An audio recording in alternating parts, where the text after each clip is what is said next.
Alors, après avoir préparé sa bouture, il nous faut la repiquer. Préparer une bouture sans la repiquer, c'est condamner la bouture. Selon les périodes, une bouture a une espérance de vie relativement faible. Vous parlez d'un surfignat en pleine période du mois de mai, ou en tout cas en pleine période de printemps, quand il fait bien chaud dans les serres. C'est une bouture qui, au bout de 15 minutes, si elle n'est pas repiquée, sera totalement flétrie et aura du mal à s'enraciner. Donc en fonction du type de bouture, on va devoir repiquer très rapidement. Alors certaines boutures comme le géranium lierre supportent relativement bien le transport. C'est pour ça qu'on a des entreprises en multiplication qui vont acheter des cuttings et qui vont donc se spécialiser dans leur repiquage et à bonne température revendre après par la suite donc ces boutures racinées, racinées dans des plaques alvéolées qui peuvent être comme celle-ci non réutilisables en principe, ou dans des plaques comme certains le font qui vont être réutilisables après avoir été lavées, désinfectées. Alors, le préalable, justement, avant de préparer sa plaque alvéolée, on doit, en principe, je dis bien, donc nettoyer sa plaque. On donne souvent un petit coup de jet d'eau, voire un coup de Karcher, en fonction de la solidité de la plaque. Puis après, on va de préférence à désinfecter. Alors, un désinfectant, il en existe de différentes sortes. Mais le but, c'est d'éviter que des champignons puissent se développer sur une partie de la plante qui est sensible, puisqu'on est sur la multiplication et donc des végétaux qui craignent énormément la pourriture. Donc derrière, c'est ensuite qu'on peut commencer à préparer sa plaque de repiquage. Donc on a un substrat qui doit être relativement fin. Alors il n'est pas très idéal celui-ci, là il manque de finesse. Et on va soit le mettre directement là-dessus.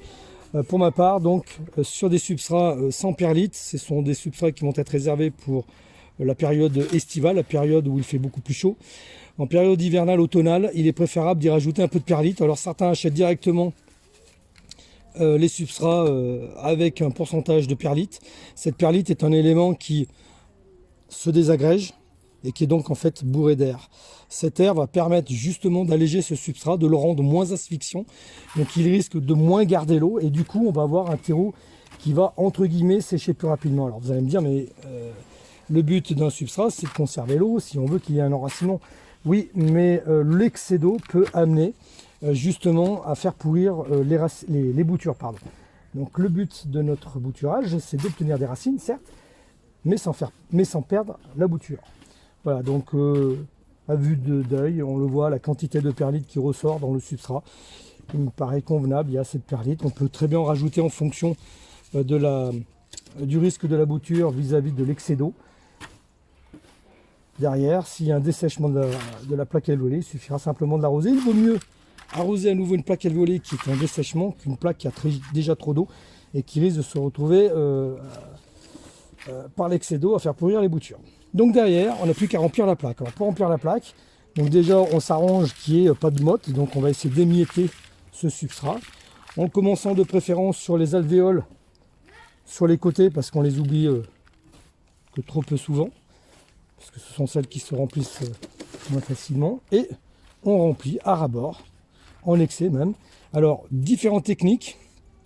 Il existe différentes techniques pour remplir une plaque. Il y en a qui font avec un petit rodent comme ça à l'intérieur de sa main et donc qui appuie un petit peu, ce qui permet d'avoir une certaine pression. D'autres qui vont simplement du plat écarté puis qui vont rappuyer à nouveau.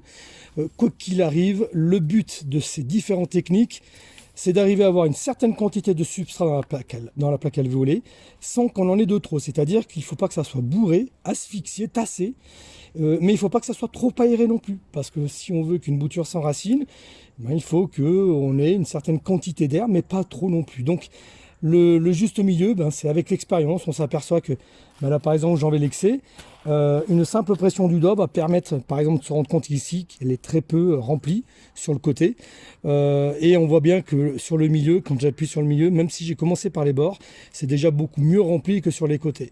Voilà, donc une des techniques consistera à faire ce que je viens de faire là, donc soit à deux mains, soit à une main, où on va à chaque fois appuyer légèrement sur les alvéoles, très peu, faiblement, juste pour avoir cette petite pression qui permettra de mettre la juste quantité de substrat, et ce qui permet en même temps de vérifier que les alvéoles sont à peu près, seront à peu près remplies de façon identique. Et on complète. Voilà. Ici, on élimine le surplus. Sur les bords, on évite qu'il y ait du substrat qui reste un petit peu. Et nous avons donc une plaque alvéolée qui est prête à être arrosée. Parce qu'avant de repiquer, il nous faut donc arroser cette plaque alvéolée.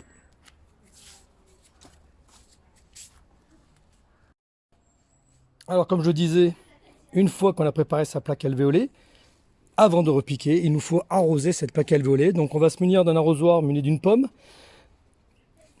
Commencer, si on le voit bien, vous voyez, la quantité d'eau peut être importante, donc il faut équilibrer la pression. Donc quand on a à peu près la pression, hop, on peut arroser un petit coup. Ça peut suffire quelquefois pour déjà remplir. Si on laisse dessus, ça ne sert à rien, puisque de toute façon, le volume d'eau est si faible que l'eau va se retrouver en excès. Si on laisse les gouttes au-dessus des alvéoles, forcément, ça va faire sortir le substrat. Donc, il y a quelques consignes à respecter.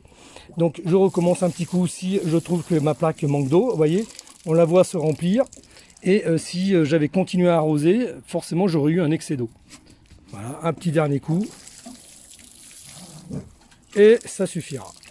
Dans mon cas de figure, mon substrat était relativement déjà humide et donc c'est humecté très facilement. En revanche, un substrat qui est trop sec va être très hydrophobe et il faudra donc peut-être certainement revenir plusieurs fois dessus pour arriver à réhumecter tout ce substrat. Alors pour rappel, hein, c'est un substrat à base de tourbe blond principalement ou quasiment, et j'y ai rajouté un peu de perlite, pour éviter sur cette période automnale d'avoir un excès d'eau et de faire pourrir les boutures.